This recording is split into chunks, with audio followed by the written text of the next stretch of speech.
الحمدللہ رب العالمین والصلاة والسلام علی سید الانبیاء والمرسلین محمد وعلی آلہ وصحبہ اجمعین۔ الحمدللہ مسنون نکاح مہم کے سلسلے میں کافی تجاویز آ چکی ہیں۔ میں اس موقع پر حضرت مولانا فصیح الدین ندوی صاحب دامت برکاتہم نے جس بات پر توجہ دلائی ہے اس کی اہمیت اور اس کی تائید کرتے ہوئے میں یہ بات عرض کروں گا کہ اس موقع پر جہاں بہت سی تجاویز آئی ہیں وہیں پہ ایک دو باتیں میرے ذہن میں ہیں۔ ایک تو یہ ہے کہ ایک عہد نامہ یا اقرار نامہ مسلم پرسنل لا بورڈ کی جانب سے جاری کیا گیا ہے، مرکز کی جانب سے۔ تو ایک بات ذہن میں یہ ہے کہ جیسے بہت سے حضرات نے کہا کہ وقف بورڈ وہ اس کے پاس قوت نفاذ ہے،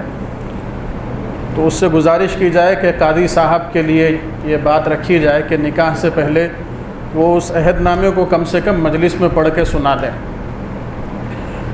یہ اقرار نامے کو مجلس میں پڑھ کے سنا دیں۔ دوسری تجویز یہ ہے کہ ضلعی سطح پر اس عنوان سے پروگرام ہو سکتا ہے کچھ لوگ نہ مانیں، کچھ لوگوں کی اصلاح نہ ہو، لیکن الحمدللہ انہی دینی پروگراموں کے ذریعے سے ہی کافی شعور اب تک بیدار ہوا ہے، اور الحمدللہ اب یہ دیکھا جا رہا ہے کہ جو طبقہ مالدار ہے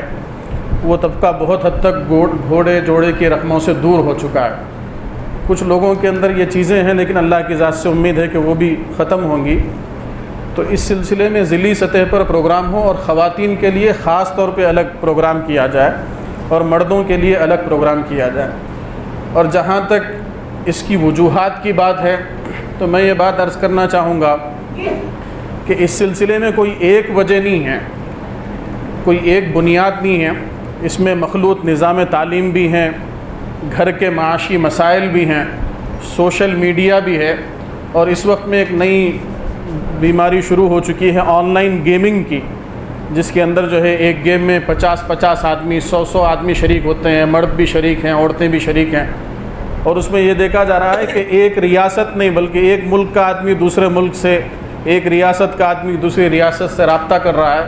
اور اس کے ذریعے سے بھی یہ چیزیں وجود میں آ رہی ہیں، اور ایسے واقعات خود شہر حیدرآباد میں ہو چکے ہیں کہ انہی گیم کے ذریعے سے رابطہ ہوا اور وہ بچی جو ہے گھر چھوڑ کے اس آدمی کے ساتھ نکل گئی۔ تو یہ ایک چیز تھی۔ اور ایک اور بات میں عرض کروں کہ بچیوں کو وراثت میں جو حق دینے کا مسئلہ ہے اس مسئلے پر بھی توجہ دلانے کی ضرورت ہے۔ آپ اس کا تجزیہ کر کے دیکھیں، آپ کو اندازہ ہوگا کہ ہندوستان کے اندر یہ جو صورتحال پیش آ رہی ہے بچیوں کے لیے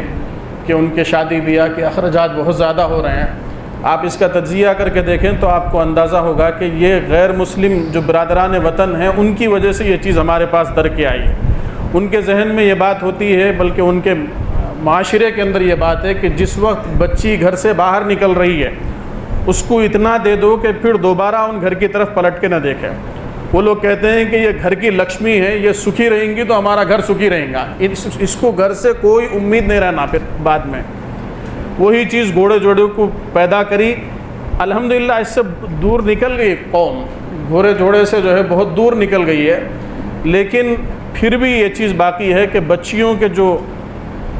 ضروریات ہے اس کی تکمیل کی ماں باپ فکر نہیں کرتے۔ میں افسوس کے ساتھ کہتا ہوں بعض دیندار گھرانوں میں دیکھنے میں آیا کہ بچے کے اوپر 50 لاکھ روپے خرچ کرتے ہیں، 1 کروڑ روپے لگا کے اس کو بزنس لگا کے دیتے ہیں، لیکن وہ بچی بیچاری 1 لاکھ روپے ٹکٹ لے کے اپنے شوہر کے پاس جانا چاہے،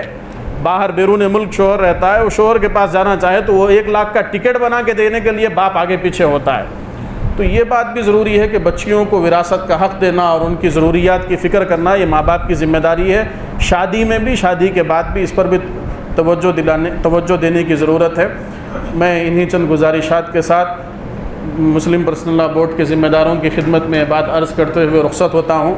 کہ اس سلسلے میں مسلم پرسنل لا بورڈ کی جانب سے جو بھی ہدایت دی جائیں گی انشاءاللہ جمیعۃ العلماء اس سلسلے میں آپ حضرات کے ساتھ ہے۔ انشاءاللہ اگر آپ حضرات اضلاع میں پروگرام کے انعقاد کا فیصلہ فرماتے ہیں تو انشاءاللہ جمیعۃ العلماء بھی